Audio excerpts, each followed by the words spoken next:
guru mengejar ke formasi yang Bapak Ibu buka. Kan gitu ya. Bapak Ibu mungkin tidak membuka formasi di SDN 1, tapi Bapak Ibu buka formasi di SDN 2. Nanti guru di SDN 2 atau guru di SDN 1, SDN 3 yang tidak terbuka formasinya akan berebut ke formasi yang Bapak Ibu buka. Itu yang terjadi tahun 2021. Sehingga akan ada persaingan dan pergeseran. Apabila guru yang di SDN 2 tidak dianggap, saya pakai tanda petik, dianggap tidak memenuhi syarat. Apalagi kalau nanti masuk misalnya swasta, itu yang baik kita, pemerintah pusat atau pemerintah daerah mungkin sudah diresahkan oleh hal itu. Nah, di tahun 2022, formasi nanti yang Bapak Ibu akan bicarakan di DES, itu akan disesuaikan dengan posisi individu. Jadi formasinya yang akan digeser disesuaikan ke posisi di mana individu itu berada. Ini nanti yang akan dirapatkan di DES. Formasi yang digeser. Saya masih menganggap formasi masih kuota ya. Masih kuota, Bapak Ibu kemarin 2021 berapa, 2022 berapa, Bapak Ibu punya berapa, anggap misalnya Bapak Ibu punya 10 itu tadinya ada di SD 1, 3, 5, 7 begitu, tapi ternyata yang passing grade ada di SDN 2, 4, 6, 8, berarti formasi itu akan diubah ke individu tempat di mana dia bekerja. Ini clear ya. Jadi di DES nanti tinggal bicara mengenai formasi, distribusi formasi, distribusinya.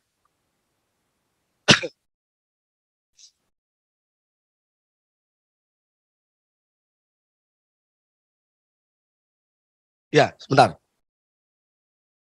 Kalau ada guru agama yang sudah lulus passing grade, dia mengajar di SDN 5 atau di SMA 6, ya nanti seandainya dia memang Bapak punya kuota, formasinya itu ditempatkan menjadi agama. Itu yang tadi dibilang Pak Suryo, 193.000 guru yang sudah lulus passing grade, itu termasuk guru agama, kuotanya pun akan disebar sesuai dengan tempat di mana guru lulus passing grade itu bekerja. Termasuk guru agama. Makanya tambah nanti habis ini. Selanjutnya, perbedaan selanjutnya. Tahun 2021. Ini ringkasan ini. Perbedaan tahun 2021. Seleksi hanya menggunakan tes. Tes itu maksudnya ini ya, tes. Berarti yang diukur adalah kognisi, kemampuan kognisi. 2022 seleksi menggunakan pola pengamatan. Jadi mengukur kognisi, afeksi, dan psikomotor, behavior. Ini akan lebih rumit, lebih kompleks, tapi nanti penentuannya mungkin akan terlihat sedikit lebih subjektif. Relatif lebih subjektif, tapi itu nanti tanggung jawab ada di tempat Bapak Ibu. Loh, ini bukan mengancam, ini bukan, maksudnya yang lebih tahu kan nanti Bapak Ibu gitu loh. Oke ya. Jadi Bapak Ibu nanti bukan hanya harus mengukur, menyeleksi dia pintar atau tidak. Bukan itu saja. Tapi harus dilihat dia baik atau tidak. Karena dua kompetensi guru diantaranya adalah sosial dan kepribadian. Itu yang harus kita tangkap juga, yang kemarin belum sempat tertangkap di tahun 2021. Itu ya. Lalu Bapak Ibu juga harus mengukur psikomotor. Ini ada tiga ini komponen dari manusia kan, kognisi, afeksi, dan psikomotor. Psikomotornya apa? Kompetensi guru pedagogi. Bagaimana cara dia mengajar. Itu diukur dari psikomotor. Itu yang nanti Bapak Ibu akan lakukan. Lebih enak toh? Syaratnya yang tadi pengukuran 4 tadi, kognisi, afeksi, dan psikomotor dapat Bapak Ibu lakukan ketika yang lulus passing grade tahun 2021 sudah ditempatkan semua. Jika yang lulus passing grade belum ditempatkan semua, maka Bapak Ibu tidak berkesempatan untuk mengukur guru kognisi, afeksi, dan psikomotor. Tadi pesan saya berarti rugi. Inilah kerugian yang akan terjadi. Nanti di DES ada dari Dikbud, ada dari Kemenpan.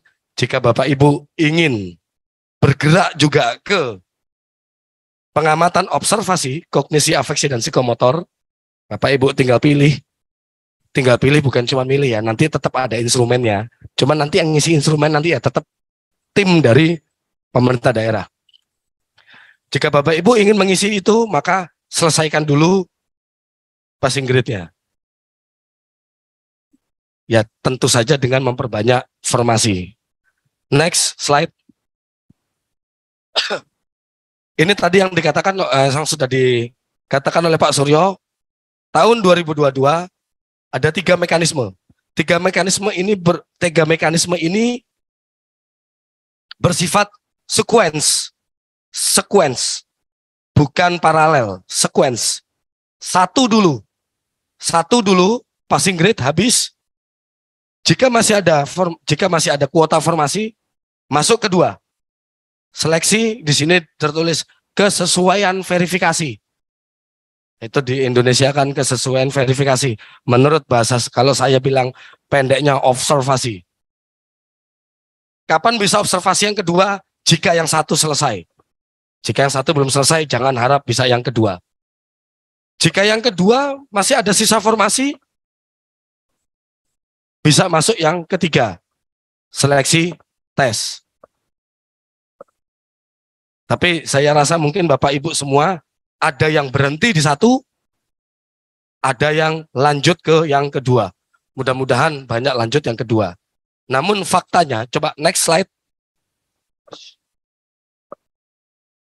Ini tadi Bapak Ibu punya sisa formasi tahun 2021 yang sudah dibuka, yang sudah diusulkan kemarin, namun belum ada penempatan. Sisa formasi itu masih bolong di sekolah. Ya, kan ada yang usulnya 100, yang baru ditempatkan 80, berarti masih ada sisa 20. 20 itu sudah terdistribusi di sekolah yang Bapak usulkan pada tahun 2021. Kan begitu tadi. Ya, waktu itu. Terus slide. Terus kemarin Bapak Ibu sudah mengusulkan formasi kembali untuk tahun 2022. Ketika itu Bapak Ibu sudah mengusulkan sekolah mana yang akan dibuka formasi selanjutnya tahun 2022. Apabila sisa formasi tahun 2021 saya tambahkan dengan formasi tahun 2022, formasi ini saya gabungkan antara sisa formasi 2021 dan usulan Bapak Ibu kemarin tahun 2022. Lalu saya bandingkan dengan guru-guru yang lulus passing grade, maka hasilnya next slide.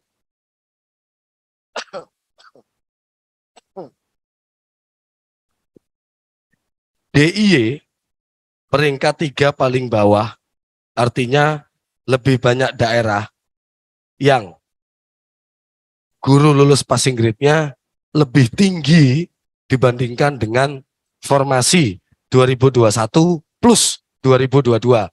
Artinya 5 daerah di Jogja ini berhenti di tahap 1.